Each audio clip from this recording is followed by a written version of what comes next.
안녕하십니까. 산업위생을 강의하는 최윤정입니다. 자, 이번 시간은 소음의 측정 방법부터 공부를 시작하겠습니다. 자, 1번의 소음 측정 기기입니다. 소음 측정에 사용되는 기기는 누적 소음 노출량 측정기, 적분형 소음계 또는 이와 동등 이상의 성능이 있는 것으로 하되 개인 시료 채취 방법이 불가능한 경우에는 지시 소음계를 사용할 수 있으며 발생 시간을 고려한 등가 소음 레벨 방법으로 측정한다. 다만 소음 발생 간격이 1초 미만을 유지하면서 계속적으로 발생되는 연소음을 지시 소음계 또는 이와 동등 이상 성능이 있는 기기로 측정할 때는 그러하지 아니하다. 그죠? 괄호친 부분 다시 한번 볼게요. 자, 소음 측정에 사용되는 기기는 누적 소음 노출량 측정기, 적분형 소음계, 이와 동등 이상 성능이 있는 것으로 하되 개인 시료 채취 방법이 불가능할 때는 지시 소음계를 사용합니다. 자, 그리고 발생 시간을 고려한 어떤 방법으로 측정한다? 등가 소음 레벨 방법으로 측정한다. 괄호의 내용들 기억하시고요. 자, 그리고 소음계의 청감 보정 회로는 A 특성으로 합니다. 소음 측정은 다음과 같이 한다. 우리 필기에 굉장히 많이 나왔죠, 그죠? 소음계의 지시침의 동작은 느린 상태로 합니다. 소음계의 지시치가 변동하지 않는 경우에는 해당 지시치를 그 측정점에서의 소음 수준으로 합니다. 누적 소음 노출량 측정기로 소음을 측정할 때 크리테리아 얼마입니까? 90dB. 변화율이죠, 그죠? 익스체인지 레이트는 5dB입니다. 자, 그 다음에 스레솔드 80dB로 기기를 설정한다. 크리테리아 90, 익스체인지 레이트는 5dB, 스레솔드는 80dB. 요거 암기하시기 바랍니다. 자, 그 다음에 넘어갑니다. 소음이 1초 이상의 간격을 유지하면서 최대 음압 수준이 120dB 이상의 소음인 경우에는 소음 수준에 따른 얼마 동안에 1분 동안의 발생 횟수를 측정한다. 우리가 소음이 1초 이상의 간격 유지하면서 최대 음압 수준이 120dB 이상의 소음을 충격 소음이라고 했잖아요. 그죠? 그래서 120dB에서는 하루에 1000회, 130, 1000회, 140dB에서는 하루에 100회까지 노출될 수 있다. 이렇게 1분 동안에 발생 횟수를 측정한다. 이거 기억하시고요. 측정 위치입니다. 개인 시료 채취 방법으로 측정하는 경우에는 소음 측정기의 센서 부분을 작업 근로자의 귀 위치라는 건 귀를 중심으로 반경 30cm인 방구에 장착해야 합니다. 지역 시료 채취 방법으로 측정하는 경우에는 소음 측정기를 측정 대상이 되는 근로자의 주작업 행동 범위 내에서 작업 근로자 귀 높이에 앞에서는 호흡 위치였죠. 근데 이제는 소음이기 때문에 귀 높이에 설치한다. 그죠? 귀를 중심으로 반경 30cm인 방구다. 요거 비교하여 기억하시고요. 소음 측정 시간이 되겠습니다. 단위 작업 장소에서 소음 수준은 규정된 측정 위치 및 지점에서 1일 작업 시간 동안 역시나 6시간 이상 연속 측정하거나 작업 시간을 1시간 간격으로 나누어 앞에서는 등 간격으로 나눈다 했는데 1시간 간격으로 나누어 6회 이상 측정해야 합니다. 다만 소음의 발생이 연소음으로서 측정치가 변동이 없다고 자격자, 지정 측정기관이 판단할 때는 1시간 동안을 등 간격으로 나누어 3회 이상 측정할 수 있습니다. 자, 그래서 1일 작업 시간 동안 6시간 이상 연속 측정하거나 작업 시간을 1시간 간격으로 나누어 6회 이상 측정한다. 요거 기억하시고요. 자, 연소음으로서 측정치 변동이 없을 때는 1시간 동안 간격을 등 간격으로 나누어 3회 이상 측정할 수 있고요. 단위 작업 장소에서의 소음 발생 시간이 6시간 이내인 경우나 소음 발생원에서의 발생 시간이 간헐적일 때, 소음이 발생했다, 안 했다 할 때, 그죠? 간헐적인 경우는 발생 시간 동안 연속 측정하거나 등 간격으로 나누어 4회 이상 측정합니다. 이 부분도 수치는 기억하시기 바랍니다.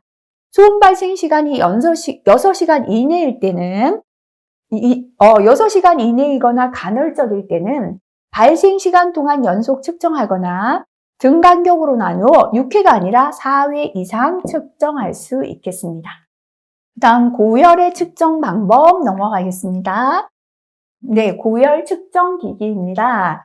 고열은 스쿠우쿠 온도 지수를 측정할 수 있는 기기 또는 이와 동등 이상의 성능을 가진 기기를 사용합니다. 자, 그 다음 고열 측정 방법이 됩니다. 측정은 단위 작업 장소에서 측정 대상이 되는 근로자의 주 작업 위치에서 고열을 측정합니다.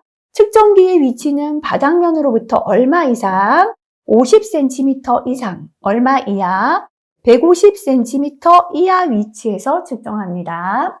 측정기를 설치한 후 충분히 안정화시킨 상태에서 1일 작업 시간 중에 가장 높은 고열에 노출되는 되는 1시간을 10분 간격으로 연속 측정한다. 그죠?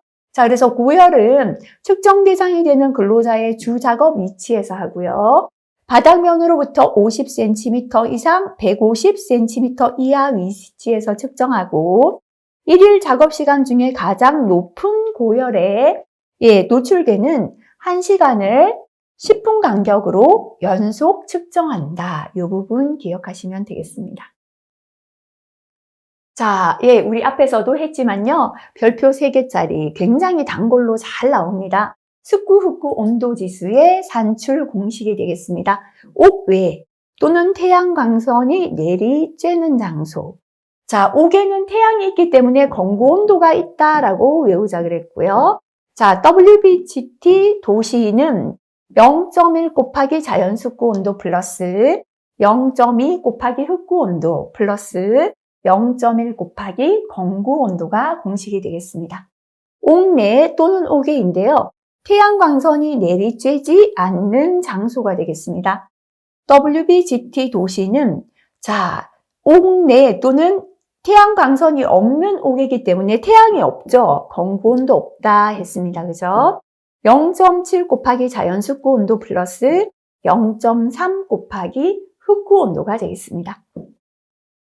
자, 그 다음에 평균 WBGT입니다. 자, 밑에는 시간을 다 더해주시면 됩니다. 각 스쿠후쿠 온도 측정 시간을 더해주시고요. 위에는 WBGT1, 첫 번째 온도 곱하기 시간, 그죠? 첫 번째, 플러스 온도 곱하기 시간. 요거를 해서 다 더해서 측정했는 시간으로 나누어 주시면 평균 WBGT가 계산되겠습니다. 자, 예제 보겠습니다. 건고 온도 26, 자연 스쿠 온도 18, 흑구 온도 28인 실내 작업장 스쿠후쿠 온도 지수. 실내니까 건고 온도 없어집니다. 그죠? 자, 그러면 WBGT는 0.7 곱하기 자연 스쿠 온도 18 플러스 0.3 곱하기 흑구 온도 28 계산하시면 되겠습니다. 21도시가 답이 됩니다. 자, 태양광선이 내리쬐지 않는 옥외 작업장에 건구가 40, 자연 습구 32, 흑구가 40일 때 스쿠후쿠 온도 지수를 계산하라. 그죠? 역시나 태양이 없기 때문에 건구 온도가 없어지겠다. 그죠? 자, 0.7 곱하기 자연 습구 온도 32 플러스 0.3 곱하기 흑구 온도 40도씨 계산하시면 34.4가 나왔다면 0을 붙여서 소수 둘째 자리까지 맞춰주시면 좋겠습니다. 자, 다음 물음에 답하시오. 13년에 한 번 나왔죠. 그죠? 그래서 요런 약간 이렇게 자주 안 나오는 문제들은 크게 중복은 안 되는데요. 자, 시료 온도 앞에서 감각 온도다 또는 체감 온도다 라고 했었다. 그죠? 그래서 시료 온도를 설명하시오라고 했습니다. 자, 시료 온도는 온도, 습도, 기류 또는 대류죠. 의 조건에 따라 결정되는 체감 온도를 말한다. 온도가 높을 때 덥다 느끼죠? 습도 높을 때 덥죠? 더운 바람이 불어오면 덥잖아요. 온도, 습도, 대류에 의해 결정되는 체감 온도를 말한다. 이렇게 설명하시면 됩니다. 자, 두 번째는 습구 온도 지수 계산 공식을 적으시오라는 문제입니다. 옥외 또는 태양 광선이 내리쬐는 장소. 태양이 있으니까 건고온도 있습니다. 그죠? WBGT 도시 단위 꼭 적어주시고요. 는 0.7 곱하기 자연습구 온도 플러스 0.2 곱하기 흑구 온도 플러스 0.1 곱하기 건고 온도가 되겠습니다. 옥내 또는 옥인데요. 태양광선이 내리쬐지 않는 장소입니다. 태양이 없으니까 건고 온도 없어진다라고 했습니다. WBGT 도시는 0.1 곱하기 자연습구 온도 플러스 0.3 곱하기 흑구 온도가 되겠습니다. 네. 건고 온도 26, 자연습구 온도 20, 흑구 온도가 28도씨입니다. 옥내의 습구 흑구 온도 지수 계산하라. 옥내니까 건고 온도 없어집니다. 그죠? WBGT 도시는 하시고요. 0.7 곱하기 자연습구 온도죠. 그죠? 0.7 곱하기 20입니다. 그 다음에 0.3 곱하기 흑구 온도 28도씨 하면 24.0도씨가 되겠습니다. 옥 외에 태양광선이 내리쬐는 장소의 습구 흑구 온도 지수입니다. 건고 온도가 있다 그죠? 옥 외니까요.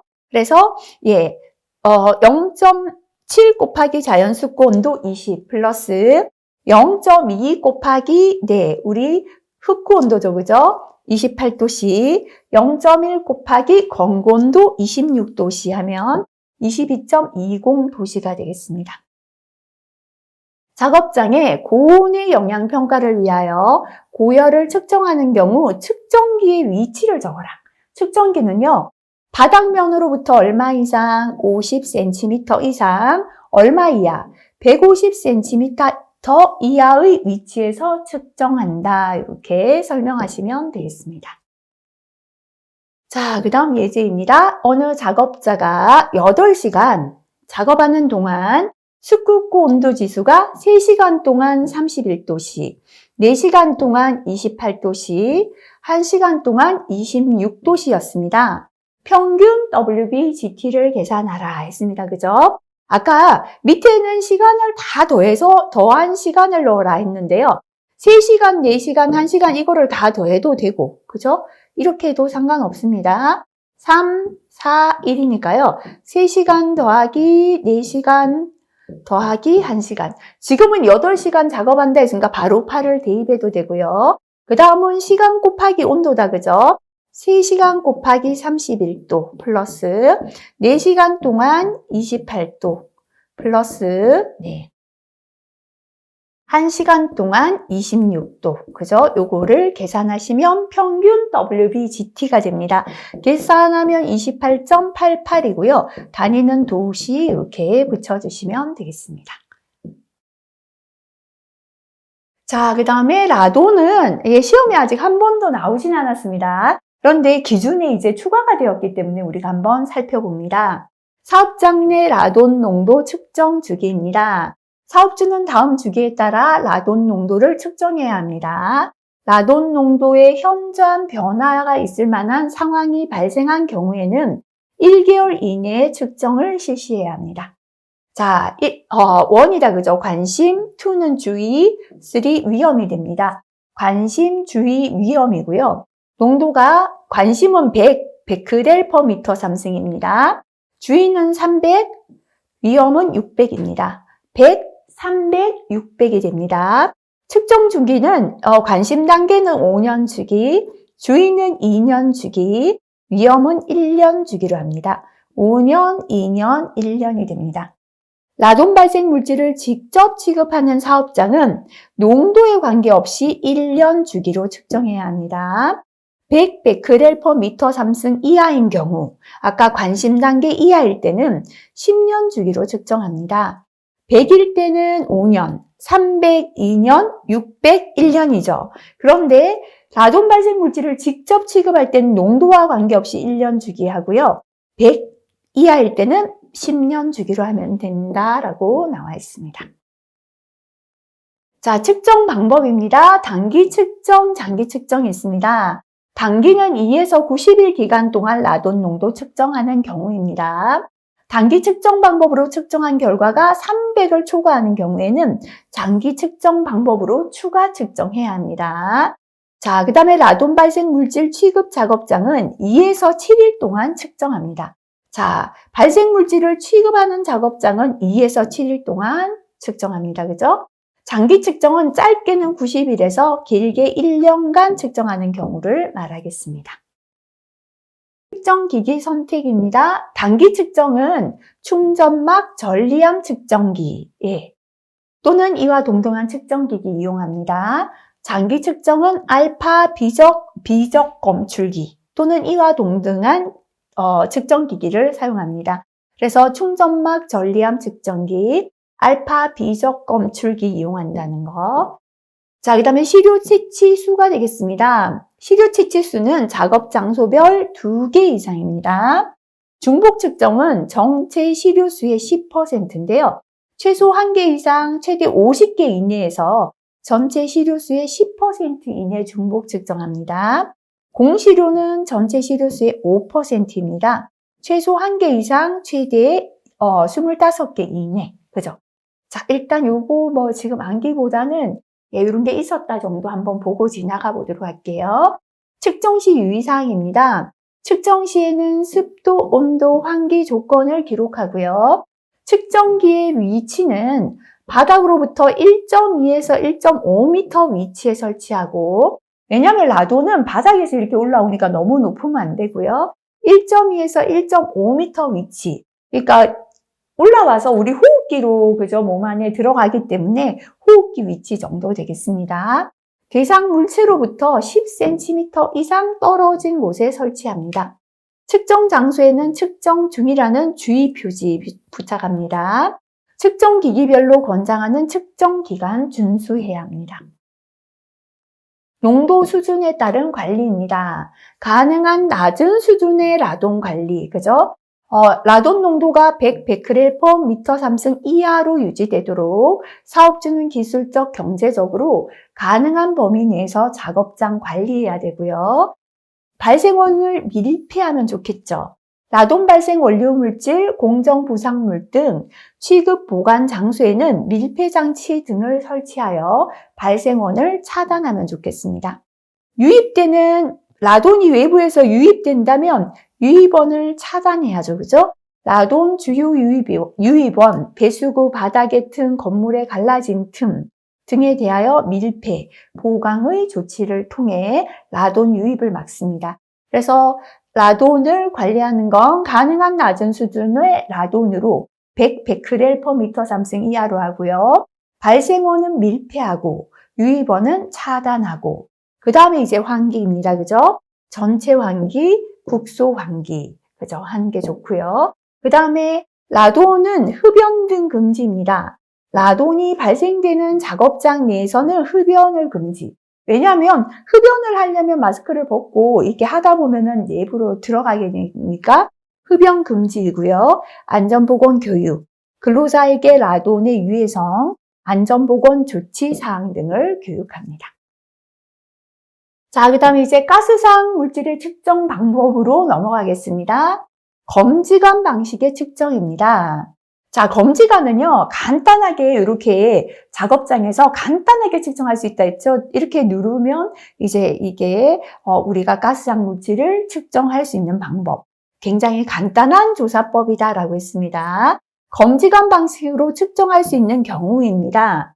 예비조사 목적. 아주 간단하게 하다 보니까 정밀하게는 이게 측정이 불가합니다. 그래서 예비조사 목적인 경우, 검지관 방식 외에 다른 측정 방법이 없는 경우, 발생하는 가스상 물질이 단일 물질, 한 가지 물질일 때만 할 수 있습니다. 다만 자격자가 측정하는 사업장에 한정합니다. 자, 요거 실기 잘 나옵니다. 가스상 물질을 검지관 방식으로 측정할 수 있는 경우는 예비조사 목적인 경우, 검지관 방식 외에 다른 측정 방법이 없는 경우, 가스상 물질이 단일 물질인 경우만 검지관 측정이 가능하겠습니다. 자격자가 해당 사업장에 대하여 검지관 방식으로 측정하는 경우 사업주는 2년의 1회 이상 사업장 위탁 측정기관에 의뢰하여 측정해야 한다. 자, 그 다음에 검지관 방식으로 측정하는 경우에는 해당 작업 근로자의 호흡기나 가스상 물질 발생원에 근접하여 근접한 위치 또는 근로자 작업 행동 범위의 주 작업 위치에서의 근로자 호흡기 높이에서 측정합니다. 가스상 물질이 호흡기를 통해 들어가기 때문에 해당 근로자의 호흡기나 가스상 물질 발생원에 근접한 위치, 가스가 발생되는데 근접한 것, 근로자 작업 행동 범위의 주 작업 위치, 근로자가 작업하는 행동 범위 중에서 주로 작업하는 위치에서 근로자 호흡기 높이에서 측정한다라는 거고요.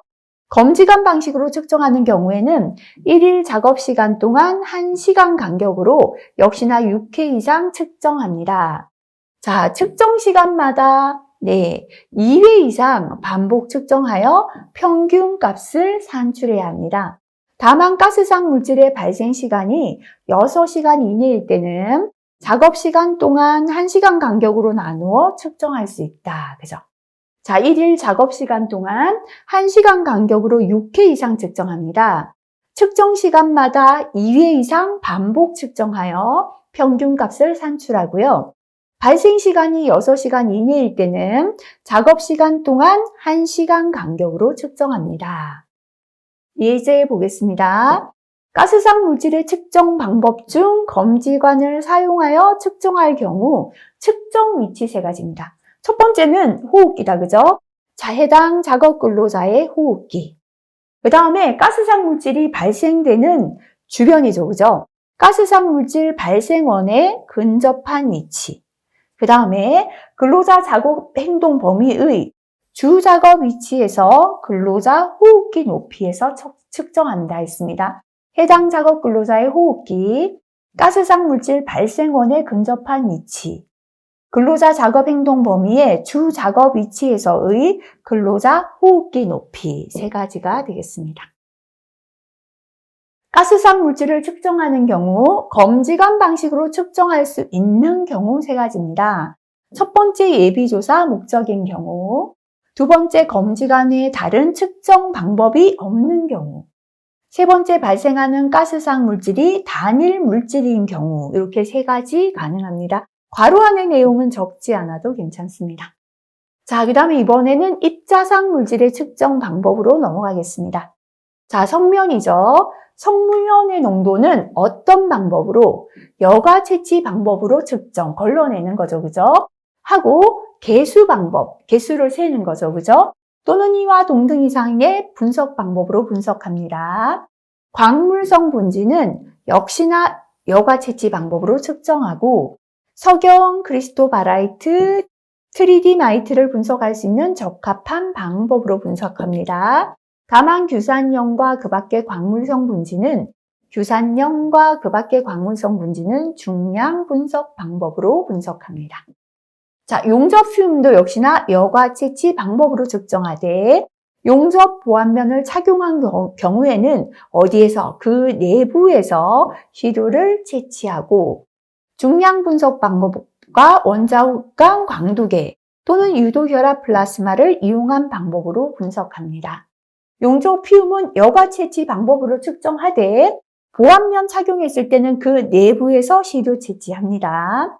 자, 성면, 광물성 분진, 용접 퓨움을 제외한 입자상 물질은 역시나 입자상 물질은 여과 채취, 걸러내는 방법으로 측정한다, 그죠? 측정한 후에 중량 분석 방법이나 유해물질 종류에 따른 적합한 방법으로 분석합니다. 호흡성 분진은 호흡성 분진용 분립장치 또는 호흡성 분진을 채취할 수 있는 기기를 이용한 역시나 여과 채취 방법으로 측정합니다. 여기보다는 여과 채취 방법 이용하고요.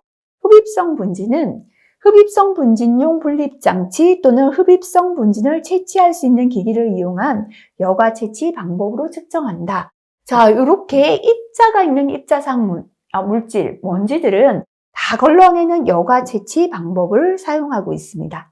예제 보겠습니다. 다음은 입자상 물질의 작업 환경 측정 방법을 설명합니다. 괄호에 알맞은 용어를 적으시오 했습니다. 용접 흄은 무슨 방법으로 측정? 입자상 물질은 아까 다 제가 여과 채취 방법으로 측정한다 라고 했습니다. 용접 보안면을 착용한 경우에는 그 내부에서 채취하고 중량 분석 방법과 원자 흑광 광도계 또 하나 뭐였죠? 유도결합 플라스마입니다. 이용한 방법으로 분석한다. 중량 분석 방법, 원자 흑광 광도계, 유도결합 플라스마를 이용한 방법으로 분석한다. 요거 세 가지 기억하시고요. 다음 예제입니다. 입자상 물질의 측정 방법 중에서 입자상 물질의 크기를 측정하는 방법 두 가지 적으시오 했습니다. 자, 산업기사에만 출제가 되었는데요. 파란색 별표. 내용에는 없었고 자주 나오진 않습니다. 자, 입자상 물질 측정 방법 중에 입자상 물질의 크기를 측정할 수 있는 건 현미경으로 자세히 보면 크기 보이겠죠. 그리고 우리가 체를 걸러내다 보면 표준체, 작은 체, 큰 체 이걸로 걸러내면 크기 측정할 수 있고요. 관성 충돌법, 충돌시켜보면 작은 크기, 큰 크기, 그죠? 자, 이렇게 현미경 측정법, 체분석법, 관성 충돌법 이런 방법들이 입자상 물질의 크기를 측정하는 방법이 되겠습니다. 보기에서 제시하는 물질에 적합한 시료 채취 방법, 분석 방법을 적어보라 했습니다. 자, 역시 산업기사 조금 세부적으로 나왔습니다. 호흡성 분진이죠, 그죠? 시료 채취 방법은 여과 채취 방법.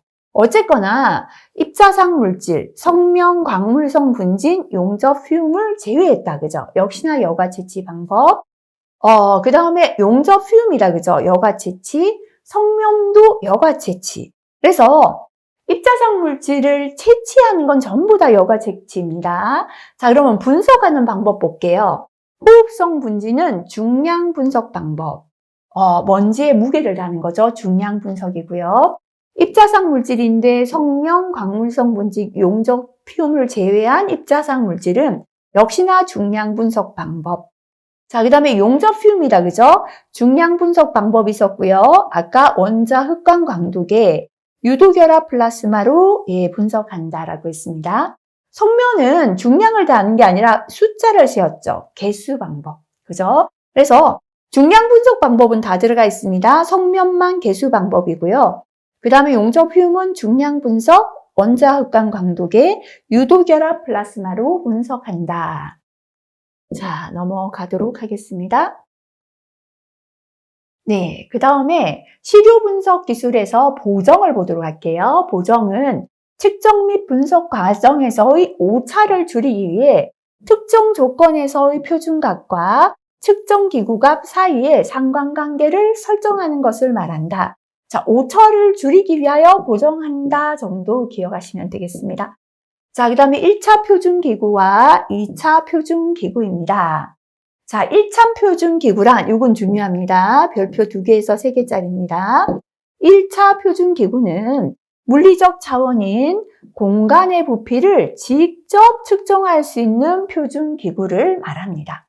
그래서 다시 말하면 직접 공기량을 측정하는 유량계가 1차 표준기구입니다. 공간의 부피를 직접 측정할 수 있는 기준이 되겠습니다. 자, 종류를 보면요. 비누 거품 미터, 폐활량계, 가스 치환병, 유리 피스톤 미터, 흑연 피스톤 미터, 피토 튜브가 있습니다. 자, 요거 암기를 해야 되는데요.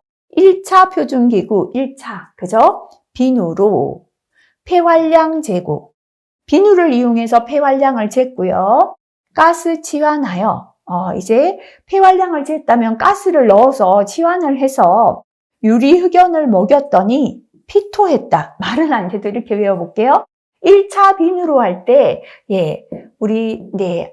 비누 거품 미터입니다. 폐활량 제거할 때 폐활량계, 가스 치환하여 할 때 가스 치환병, 유리 흑연 먹였더니 할 때 유리 피스톤 미터, 흑연 피스톤 미터, 피토했다, 피토 튜브까지가 1차 표준기구가 되겠습니다.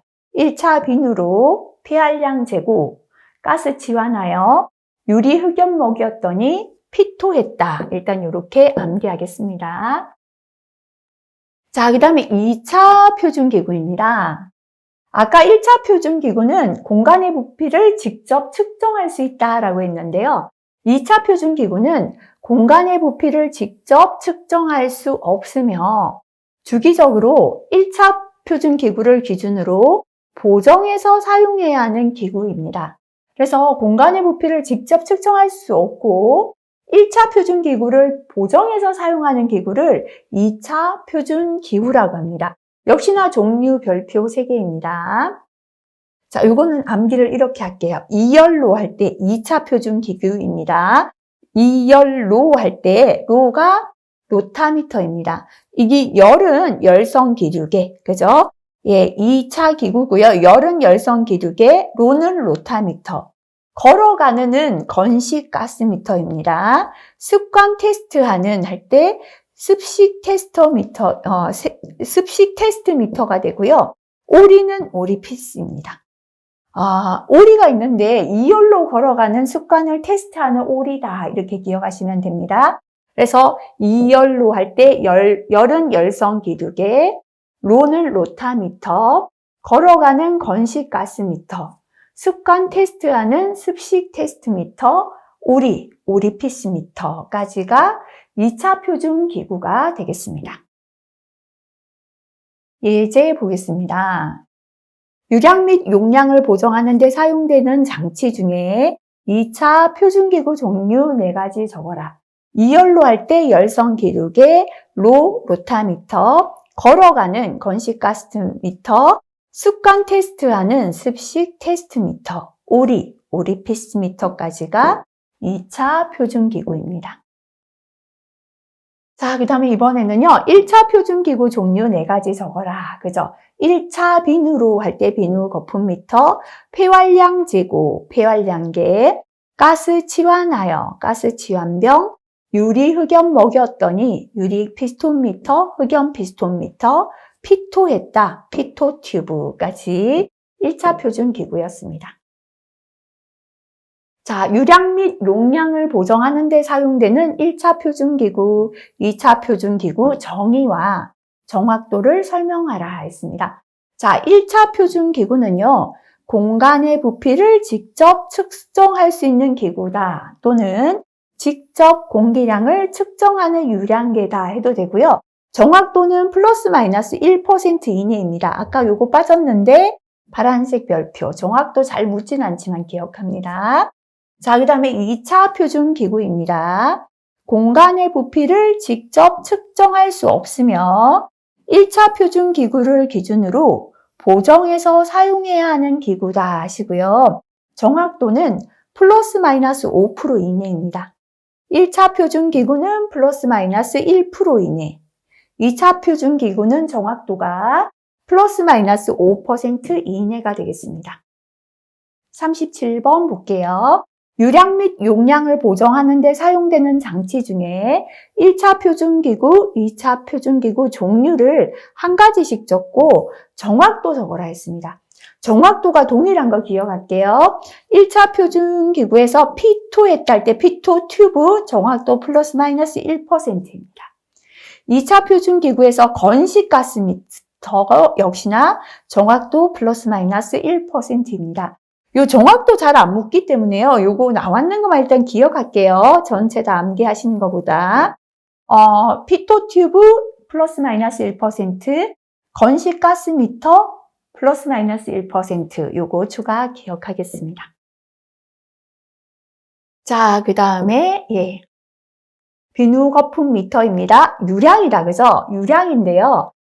흘러간 리터, 부피죠. per minute, 분당 얼마만큼 흘러가는가가 유량이 되겠습니다. 그래서 비누 거품이 통과한 시간, minute 분분에 비누 거품이 통과한 용량, 리터로 나타냅니다. 예제 보도록 하겠습니다. 비누 거품 미터로 보정한 결과 1200cc가 나왔습니다. 공간에서 비누 거품이 도달하는 시간을 측정했는데 4번 측정을 했습니다. 이렇게 시간이 나왔습니다. 이때 펌프의 평균 유량 리터 퍼 미니트를 계산하라라는 겁니다. 아까 우리가 유량은요, 리터 퍼 미니트니까 밑에는 통과한 시간이다, 그죠? 자, 지금은 4번 시간인데, 시간이 지금 23.4, 22.1, 24.4, 24.1 흘러간 시간이 전부 다 다르잖아요. 그래서 평균 시간을 이렇게 다르게 나오면 소요되는 평균 시간 계산합니다. 4번의 평균 시간은 4회분의 값을 다 더하시면 되죠. 23.4 더하기 22.1초 더하기 24.4초 더하기 24.1초 요 다 더한 값을 4로 나눠주시면 평균 시간 나옵니다. 23.50이고요. 지금은 초다 했으니까 세크로 적었습니다. 자, 그러면 유량의 공식에 대입할게요. 밑에는 미니트잖아요. 그죠? 자, 23.50초를 미니트로 고칠게요. 자, 1초는 60분의 1 미니트잖아요. 그죠? 그래서 23.50 곱하기 60분의 1 해도 되고 60분의 23.50 하면 이제 미니트로 바뀌었습니다. 그죠? 분의 위에는 부피인데요. cc가 나왔죠. cc는 1000cc가 1리터입니다. 자, 그러면 1200cc니까요. 1.2리터가 되겠죠? 이 단위는 기억하셔야겠죠? 그죠? 1000cc가 1리터다 기억하시기 바랍니다. 그래서 위에는 1.2리터로 바꿔주시면 됩니다. 위에는 리터, 밑에는 미니트 되겠죠? 그죠? 계산하면 3.06리터 퍼 미니트가 답이 되겠습니다. 네, 그 다음 화학 및 기기 분석법. 네, 우리 필기 한 번씩 시험에 나왔는데요. 가볍게 한번 읽어보겠습니다. 함량이 될 때까지 건조한다 또는 강렬한다 란 규정된 건조 온도에서 1시간 더 건조 또는 강렬할 때 전후 무게의 차가 매그램당 0.03mg 이하일 때를 말합니다. 시험 조작 중에 즉시란 30초 이내에 표시된 조작을 하는 것을 뜻합니다. 감압 또는 진공이란 따로 규정이 없는 한 15mmHg 이하를 뜻합니다. 이상, 초과, 이하, 미만이라고 기재했을 때 이자가 이상, 이하 할 때 이자가 쓰여진 쪽은 어느 것이나 기산점 또는 기준점인 숫자를 포함하며 미만, 초과는 그 숫자가 포함되지 않잖아요. 그죠? 기준점의 숫자를 포함하지 않는다. 바탕시험을 하여 보정한다란 시료에 대한 처리나 측정을 할 때 시료를 사용하지 않고 같은 방법으로 조작한 측정치를 빼는 것을 말합니다. 중량을 정확하게 단다란 지시된 수치의 중량을 그 자릿수까지 단다는 것을 말합니다. 자, 그 다음에 약이란 그 무게나 부피에 대하여 플러스 마이너스 10% 이상의 차가 있지 아니한 것을 약이라고 합니다. 자, 요거는 실기에 나옵니다. 검출한계란 분석기기가 검출할 수 있는 가장 작은 양을 검출한계다라고 합니다. 자, 그래서 공시료에 대한 분석기기의 반응과 평균과 분산으로부터 검출한계 계산하는 것. 검출한계는 3.143 곱하기 표준 편차로 계산합니다. 검량선식으로부터 구하는 방법인데요. 검량선에서 구한 방정식의 표준 오차를 기울기로 나누어서 3배 해줍니다. 그래서 표준 오차, 기울기입니다. 그죠? 그래서 이렇게 구하는 공식이 있다 정도 보고 지나갑니다. 자, 그 다음에 이것도 역시나 나옵니다. 정량한계란 분석기기가 정량할 수 있는 가장 작은 양을 말합니다. 그래서 정량한계는 검출한계 곱하기 3 또는 3.3이고요. 정량한계는 표준 편차 곱하기 10이다. 한 번씩 필기 나왔습니다. 자, 기억하시기 바랍니다. 회수율이란 여과지에 채취된 성분을 추출 과정을 거쳐서 분석 시에 실제 검출되는 비율이다. 여과지에 채취된 걸 실제 검출하는 비율은 회수율이 됩니다. 자, 그 다음에 요거 비교할게요. 탈착효율이란 여과지가 아니라 흡착제입니다. 흡착제에 흡착된 성분을 추출 과정을 거쳐서 분석 시에 실제 검출되는 비율은 탈착효율입니다. 여과지에 채취된 성분에서 실제 검출되는 비율은 회수율, 흡착제에 흡착된 성분을 실제 검출하는 비율은 탈착효율이 됩니다. 그래서 회수율은 첨가량분의 검출량 곱하기 100이 되고요. 탈착효율은 주입량분의 검출량 곱하기 100입니다. 첨가량이나 주입량이나 요 흡착제나 여과지에 따라 달라지는 거다 보시면 되겠습니다. 자, 그 다음에 공시료입니다. 채취하고자 하는 공기에 노출되지 않은 시료를 공시료라고 합니다. 공기 중에 유해 물질 등을 측정 시에 시료를 채취하지 않고 측정 오차를 보정하기 위하여 사용하는 시료입니다. 그래서 채취하고자 하는 공기에 노출되지 않은 시료지만 오차를 보정하기 위하여 공시료를 사용한다 정도 하시면 될 것 같습니다. 공시료에서 어떠한 물질이 검출되었다면 측정 매체의 오염인지 시료 취급 과정에서의 오염인지 그 원인을 파악하고 교정 또는 보정해 줘야 합니다. 현장 시료와 동일한 방법으로 취급, 운반, 분석해야 합니다. 공시료도 현장 시료와 동일한 방법으로 취급, 운반, 분석합니다. 자, 요거 파란색 별표 해볼게요.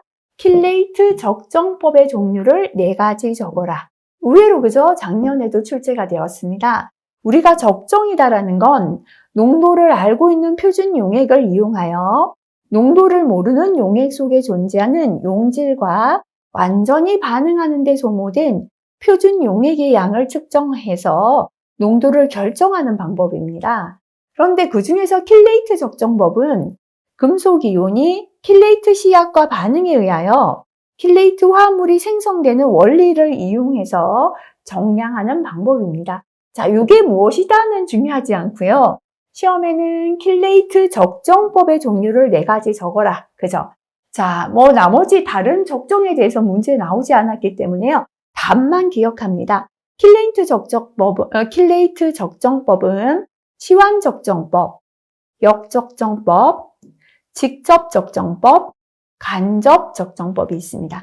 직간접, 그죠? 직접, 간접, 시환, 역, 적정법이 있다. 종류만 기억하고 넘어갑니다. 자, 그 다음에 작업 환경 측정 시에 공시료를 채취하는 목적 1가지 적어라. 아까 뭐라 그랬습니까? 공시료는요, 측정 오차를 보정하기 위하여 채취한다 라고 했습니다. 자, 측정 오차를 보정하기 위해 채취합니다. 화학 분석에 관한 일반 사항 중 보기 내용을 간단히 설명하라 라고 했습니다. 시험 조작 중에 즉시는 30초 이내에 표시된 조작을 하는 것을 말합니다. 감압 또는 진공이란 15mm Hg 이하를 뜻합니다. 압력이 15mm Hg 이하라는 거고요. 약이란 무게나 부피에 대하여 플러스 마이너스 10% 이상의 차가 있지 아니하다. 그죠? 차가 적으니까 약이다라는 겁니다. 자, 그래서 여기 출제된 내용 정도는 기억하시면 좋습니다. 즉시는 30초 이내에 표시된 조작을 하는 것. 감압이나 진공은 15mm Hg 이하. 약이란 무게나 부피에 대하여 플러스 마이너스 10% 이상의 차가 있지 아니한 것을 말하겠습니다. 자, 그 다음에 온도 표시가 됩니다. 온도의 표시는 셀시우스 법에 따라 아라비아 숫자 오른쪽에 도시를 붙입니다. 절대 온도는 도K로 표시하고요. 절대 온도 도K는 마이너스 273도씨입니다. 자, 상온 요거 줄치고 한번 기억합니다. 상온은 15에서 25도씨, 실온은 1에서 35도씨, 미온은 30에서 40도씨. 참곳은 따로 규정이 없는 한 0에서 15도씨를 뜻합니다. 상온은 15에서 25, 실온은 1에서 35, 미온은 30에서 40, 참곳은 0에서 15도씨입니다. 냉수는 15도씨 이하, 온수는 60에서 70도씨, 열수는 약 100도씨입니다. 냉수 15도씨 이하, 온수 60에서 70, 열수 100도씨, 이 정도 기억하시면 좋겠습니다. 농도 표시 넘어갑니다. 중량 백분율을 표시할 때는 퍼센트 기호 사용합니다. 액체 단위 부피, 기체 단위 부피 중에 성분 질량을 표시할 때는 퍼센트인데요. 이게 질량에 대한 퍼센트 성분, 그죠? 나타내고요. 액체 단위 부피, 기체 단위 부피 중에 성분 용량을 표시할 때는 이렇게 나타낸다. 그죠? 100만 분율, 네. 100만 분율은 우리가 ppm입니다. 그죠? 10의 마이너스 6승이었습니다. 따로 표시가 없으면 기체인 경우는 용량 대 용량, 액체인 경우는 중량 대 중량, 그죠? W는 중량, 용량을 뜻합니다. 부피, 그죠? 자, 그 다음에 10억 분율을 표시할 때는 ppb를 나타낸다, 그죠? 자, 따로 표시가 없으면 기체인 경우는 용량 대 용량, 액체는 중량 대 중량을 쓰고요. 공기 중의 농도는 mg/m 3승으로 표시했을 때 25도씨 일기압 상태의 농도를 말한다. 자, 이것도 조금 기억하고 지나갑니다. 밀폐 용기란 물질을 취급이나 보관하는 동안에 이물이 들어가거나 내용물이 손실되지 않도록 보호하는 용기입니다. 기밀 용기란 물질을 취급하거나 보관하는 동안에 외부로부터의 공기나 다른 기체가 침입하지 않도록 내용물을 보호하는 용기입니다. 밀봉 용기란 물질을 취급 또는 보관하는 동안에 기체나 미생물이 침입하지 않도록 내용물을 보호하는 용기를 말합니다. 차광 용기란 광선이 투과되지 않는 갈색 용기 또는 투과되지 않도록 포장한 용기로서 취급 또는 보관하는 동안에 내용물의 광화학적 변화, 빛에 의한 변화를 뜻합니다. 방지할 수 있는 용기를 말합니다. 자, 그래서 이거 암기하실 때요. 이물질 밀폐. 이물질이 들어오지 않도록 하는 건 밀폐 용기입니다. 공기 기밀. 그죠? 공기나 기체가 들어가지 않게 하는 건 기밀 용기입니다. 미생물 밀봉. 기체나 미생물이 침입하지 않도록 하는 건 밀봉 용기. 광선 차광. 그죠? 광선이 투과되지 않는 건 차광 용기입니다. 이물질 밀폐, 공기 기밀, 미생물 밀봉, 광선 차광. 자, 그 다음에 유해물질의 분석법인데요. 현미경 분석입니다. 위상차 현미경. 공기 중에 성면을 여과지에 채취한 후 전처리하여 분석합니다. 다른 방법에 비하여 간편한데 성면의 감별에는 어려움이 있다. 감별 분석 안 되고요. 성면 측정에 가장 많이 사용하는 게 위상차 현미경입니다. 전자현미경입니다. 공기 중 성면 시료 분석의 가장 정확한 방법이 전자현미경입니다. 성면의 성분 분석, 성면을 감별 분석할 수 있습니다. 위상차 현미경으로 볼 수 없는 매우 가는 섬유도 관찰할 수 있고요. 그러나 분석하는 시간이 길고 값이 비쌉니다. 자, 그 다음에 평균광 현미경입니다. 성면을 역시나 감별 분석할 수 있습니다. 성면 광물의 빛의 평광성을 이용했습니다. X선 회절법, 값이 비싸고 조작이 복잡합니다. 고형 시료 중 크리스토타일 분석에 사용하고요. 토석, 암석, 광물성 문진 중에 유리유산, 함유율 분석에 사용됩니다. 성면 포함 물질을 음막 여과지에 놓고 X선을 조사합니다. 자, 42번 예제 볼게요. 자, 이건 파란색 별표입니다. 기사에 딱 한 번 출제되었습니다. 위상차 현미경을 이용하여 작업장의 성면 시료 분석했습니다. 분석값을 이용하여 작업장 공기 중에 성면 농도를 계산하라. 그죠? 근데 이렇게 필기에서 못 보던 문제는 중복이 잘 안 됩니다. 그래서 다른 공부 충분히 하시고요. 이런 거는 삼각형 딱 해놓고 마지막에 여유 되시면 공식을 기억해야 되는데 못 봤던 공식이라 새로 기억이 쉽지는 않습니다. 그죠? 자, 그래서 보면요. C. 공기 중에 성면의 농도, 개퍼CC죠. 그죠? 요거는 자, A죠. 그죠? 현미경으로 계측한 1시야 면적 곱하기 V입니다. 환산한 채취 공기량이 됩니다. 그 다음에 N은 개수한 시야의 총 개수가 됩니다. 자, 그 다음에 A는 뭐냐면 유효 표집 면적이 되고요. N1-N2다. 그죠? N1은 위상차 현미경으로 계측한 시료의 총 섬유수가 되고 N2는 바탕시료의 총 섬유 개수가 되겠습니다. 곱하기 1000분의 1이 공식이에요. 이거 한 번도 못 봤던 공식이죠. 그죠? 근데 이렇게, 자, 예, 삼각형 문제들은 그렇게 반복되는 경우는 좀 적습니다. 그대로 대입하면 되는데 하나씩 계산하는 거. 문제에서 N은 일시하다라고 주어졌습니다. 자, V인데요. 앞에 문제에서 보면, 네, 지금 부피가 2.4리터 per minute다라고 했는데요. 이거를 2시간 채취했다라고 했습니다. 그죠?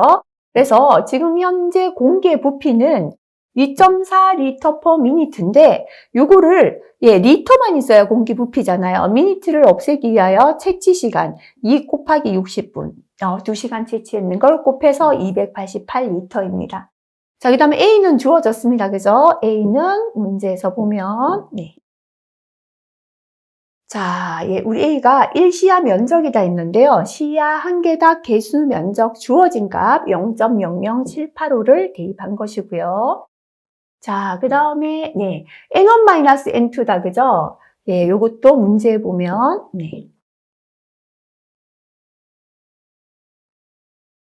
자, 우리가 시료 1시야당 3.1개, 공시료 0.05개를 분석했다. 요겁니다. 그죠? 그래서 3.1에서 0.05개 빼주니까 3.05개가 되었습니다. 그 다음에 포집하는 면적인데요. 자, 앞에서 보면 요거는 자, 다시 볼게요. 한 번 더 넘겼는 것 같습니다. 자, 문제에서 보면요. 이렇게 주어졌습니다. 여과지가 25mm인데 유효 직경이 22.14mm다. 그죠? 그래서 A는 유효 포집 면적입니다. 직경이 주어졌으니까 원의 면적이라서 파이 R 제곱에 넣었는데요. 우리 지금까지는 직경이 주어질 때 면적 공식이 뭐였습니까? 우리 4분의 파이 D의 제곱 했잖아요. 거기 대입해도 상관없습니다. 이거는 4분의 파이 D 제곱이다. 그래서 4분의 파이 곱하기 직경이 지금 22.14라고 주어졌거든요. 21.14의 제곱 그대로 대입해도 됩니다. 그러면 384.99가 나옵니다. 자, 요 값들을 앞에 공식에 대입해서 계산하시면 되겠습니다. 말씀드렸지만요. 처음 듣는 문제니까 이 문제부터 해결하지 않으시면 안 되고 자주 나오는 거 충분히 공부하시고 마지막에 공부하시면 되겠습니다. 자, 그 다음에 흡광광도법 분광광도계입니다. 흡광이죠, 그죠? 물질에 흡수되는 빛의 양, 흡광도, 그 물질의 농도에 따라 다른 원리를 이용합니다. 그래서 농도에 따라 빛을 흡수하는 양이 달라지는 것을 이용했습니다. 일정한 파장에서 시료 용액의 흡광도를 측정하여 그 파장에서 빛을 흡수하는 물질의 양을 정량하는 분석기기가 됩니다. 요거 암기합니다. 흡광도 A는 로그 투과율분의 1입니다. 흡광도 A는 로그 투과율분의 1. 램버트 비어식인데요. 잘 나오진 않습니다. A는 로그 I분의 I0다. I는 물체에 투과한 빛의 색이고요. I0는 물체에 입사하는 빛의 색입니다. 자, 요거는 분광 흡수 개수 곱하기 C는 농도입니다. 농도. 그래서 C는 몰 농도가 되고요. D는 흡수층의 두께입니다. 그래서 램버트 비어식에서는요. 흡광도는 그죠? 물질 농도에 비례하고 농도가 지나면 흡광도도 커집니다. 농도를 비례함으로 흡광도를 측정하면 농도를 모르는 물질의 농도를 알 수가 있고요. 자, 요거 설명해야 되네요. 흡광도는 빛이 지나가는 시료 두께에 비례하고 두께가 두꺼워지면 흡광도 커집니다. 빛이 지나가는 시료의 농도에 비례한다. 농도가 커지면 흡광도 커집니다. 그래서 램버트 비어식은 흡광도는 시료 두께에 비례하고 시료의 농도에 비례한다라는 걸 나타내는 식이 되겠습니다. 예제 봅니다. 흡광도 측정에서 최초광의 70%가 흡수되었습니다. 그러면 투과율은 얼마죠? 투과율은 100에서 70을 흡수했으니까 투과하는 건 30%다라는 거죠. 흑광도 계산하라. 그죠? 앞에서 흑광도 A는요, 로그 투과율 분의 1이었습니다. 그러니까 로그 하시고요. 70% 흡수니까 투과율 30%다. 그죠? 로그 30%에서 퍼센트 떼면 0.3분의 1 요거 계산하시면 되겠습니다. 자, 예, 단위 없습니다. 0.52 그대로 적으시면 됩니다. 자, 요것도 파란색 별표 잘 나오지 않았습니다. 한 번 출제가 되었네요. 네. 흑광광도법 또는 분광광도계에서 사용되는 흡수셀 재질 세 가지와 사용할 수 있는 파장 범위를 적어라. 필기 한 번씩 나왔습니다. 유리는 가시광선부죠. 가시부와 근적외부 파장 범위에 사용합니다.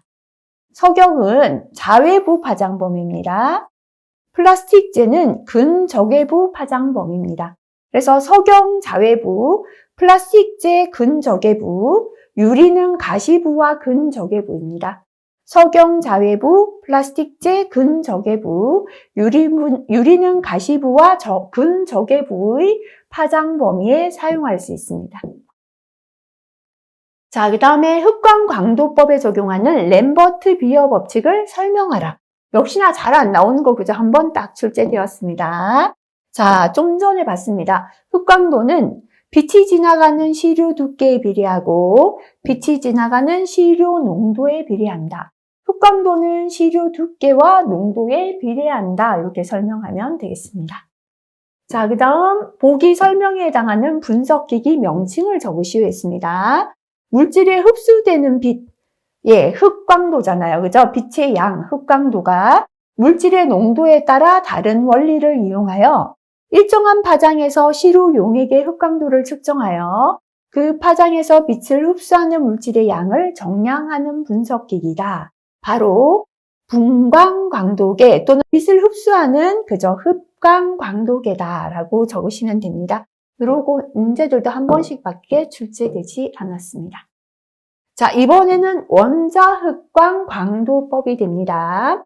분석 대상 원소의 특정 파장의 빛을 투과시킨 후 원소의 특정 파장의 빛을 투과시킨 다음에 원자가 흡수하는 빛의 세기를 측정하는 분석기기입니다. 원자가 흡수하는 빛이니까 흑광이잖아요. 그죠? 예, 광도법입니다. 그래서 예, 구리, 산화철, 카드뮴 등의 금속이나 중금속 분석 방법에 적용됩니다. 램버트 비어 법칙이 적용됩니다. 그죠? 자, 그 다음에 유도결합 플라즈마 원자 발광 분석기입니다. 원자가 가장 낮은 에너지 상태인 바닥에서 에너지를 흡수하면 들뜬 상태가 되고 들뜬 상태의 원자들이 낮은 에너지 상태로 돌아올 때 에너지를 발광하게 된다. 그죠? 이때 금속마다 고유한 방출 스펙트럼을 갖고 있으며 이를 측정하여 중금속을 분석합니다. 그래서 원자가 발광하는 스펙트럼을 가지고 중금속을 분석하는 게 원자 발광 분석기 또는 유도결합 플라즈마가 되겠습니다. 자, 장점입니다. 원자 발광 분석기는요, 분석의 정밀도가 높습니다. 원자 흑광 광도계보다 더 좋거나 적어도 같은 정밀도 가지고요. 검량선의 직선성 범위가 넓습니다. 적은 양의 시료로 많은 금속을 분석할 수 있고요. 동시에 여러 성분 분석이 가능합니다. 비금속을 포함한 대부분의 금속을 측정하고요. 화학물질에 의한 방해로부터 화학물질에 의한 방해가 거의 없다. 그죠? 받지 않는다라는 겁니다. 그래서 장점 암기법은요. 플라즈마는 유도결합 플라즈마입니다.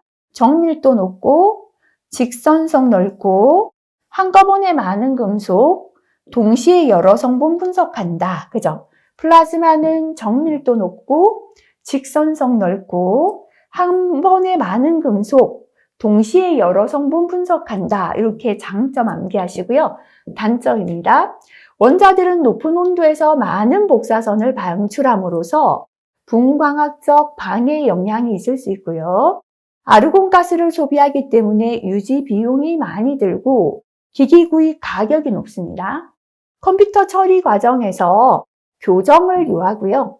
이온화 에너지가 낮은 원소들은 검출 한계가 높으며 다른 금속 이온화에 방해를 줄 수 있습니다.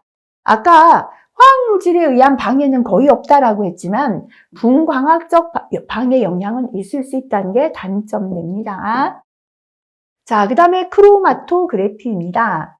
크로마토그래피는 서로 혼합되지 않는 이동상과 고정상의 두 개의 상으로 이루어져 있으며 시료 중의 성분이 고정상과 그 사이를 통과해서 흐르는 이동상에 서로 다른 비율로 분배되면 성분마다 고정상을 이동하는 속도의 차이가 생겨 불리합니다. 그래서 고정상과 서로 혼합되지 않는 이동상, 고정상 두 개 상으로 이루어져 있고 고정상과 그 사이를 통과해서 흐르는 이동상에 서로 다른 비율로 분배되다 보면 이 속도의 차이가 생기게 됩니다. 그 차이를 가지고 분리하는 게 크로마토그래피입니다.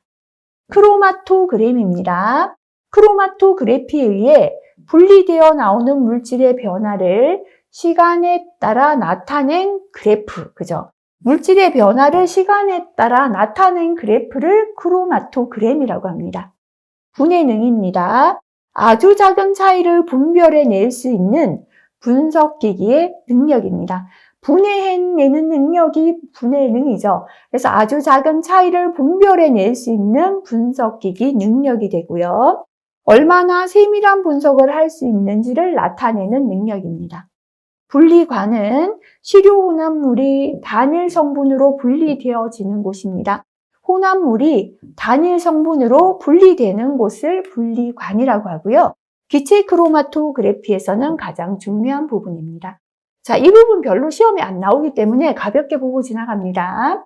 크로마토그래피의 분리 기전은 이온 교환, 분배, 흡착, 진화, 크기 배제 등의 기전으로 이루어집니다. 크로마토그래피 종류는 기체 크로마토그래피, 액체 크로마토그래피가 있습니다. 기체 크로마토그래피는 이동할 때 이동상이 기체고요. 액체 크로마토그래피는 이동할 때 이동상이 액체가 되겠습니다. 자, 요것도 역시나 한 번밖에 잘 안 나왔죠, 그죠? 크로마토그래피 분석에 사용되는 용어 중 다음을 설명하라. 자, 크로마토그램은 크로마토그래피에 의해 분리되어 나오는 물질의 변화를 시간에 따라 나타낸 그래프를 말한다 했습니다. 그죠? 크로마토그래피에 의한 물질의 변화를 시간에 따라 나타낸 그래프다 설명하시면 됩니다. 분해능은 아주 작은 차이를 분별해낼 수 있는 분석기기의 능력을 말합니다. 자, 그 다음 넘어가서 역시나 이런 문제들도 파란색 문제입니다. 원자 흑광 강도계에서 바닥 상태의 원자를 들뜬 상태의 원자로 만드는 방법. 자, 시료를 원자화하는 방법 3가지 적어라. 그죠?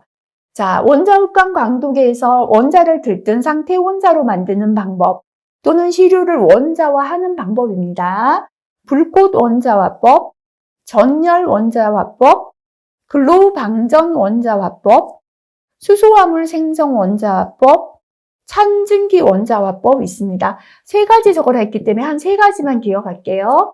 불꽃, 전열, 글로우 방전 기억하시면 되겠습니다. 불꽃 원자화법, 전열 원자화법, 글로우 방전 원자화법. 자, 이게 뭐다라는 것까지는 들어가지 않아도 괜찮을 것 같습니다. 잘 출제되지 않는 내용. 그죠? 자, 나머지 중요한 것부터 공부하시고 하시면 되겠습니다. 자, 여기까지 하면 이제 1장 공부 끝났습니다. 1장에서도 새로운 내용 크게 많지 않았고 우리가 1과목에서 살펴봤던 내용들 많았습니다. 다시 한번 중요한 내용들 정리하시고요. 자, 별표 3개 내용이 있었습니다. 반드시 이번 시간 내 암기하고 마무리하시기 바랍니다. 다음 시간은 노출 기준부터 다시 공부하겠습니다. 수고 많이 하셨습니다.